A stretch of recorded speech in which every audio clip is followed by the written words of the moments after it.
Nagkagulo sa isang barangay sa Bacolod City dahil sa away sa lupa. Sinugod ng ilang residente ang may-ari ng pribadong lupang kinatitirikan ng kanilang mga bahay dahil sa pilitan daw sila nitong pinapaalis.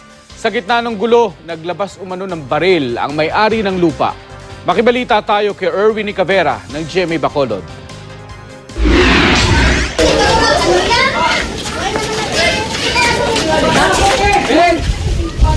Hindi ko na masulot! Pasi ko na! Bitbit ang mga patalima, galit na sumugod ang ilang informal settlers sa Purok Progreso, Barangay Taculing, Bacolod City, sa bahay ni Efraim Dino. Siya ang may-ari ng lupang kinatitirikan ng kanilang mga bahay. Inirereklamo nila ang sapilitan daw na pagpapaalis sa kanila sa lugar at ang planong pagpapasara ng nag-iisang daan sa lugar. Problema din namon, alagyan lang. Wala man kami gagamo sa ila kung anong ginasugid nila sa inyo.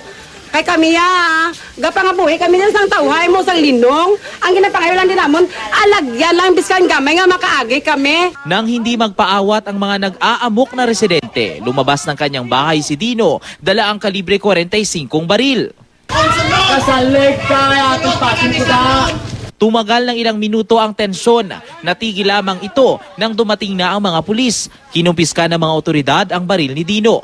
Dinala siya pati na ang mga nag-amok na residente sa istasyon ng pulis para mapag-usapan ng maayos ang problema. Tanigin relocate na naman na pangayon naman bulig kay Mayor, ngayon relocate na sila. Kaya ang sapya ka property, private property na masira nga mo, nagsira na dati. Kung magsira, is la right of way.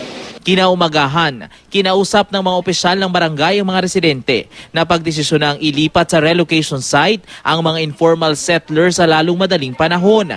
Bukod kasi sa private property ang lugar, nasa danger zone ang karamihan sa mga bahay. Nagkanta ka pa na meeting sa partes nga sa din kumangita ang solusyon nga para maagyan nila para nga hindi sila mano sa sulod.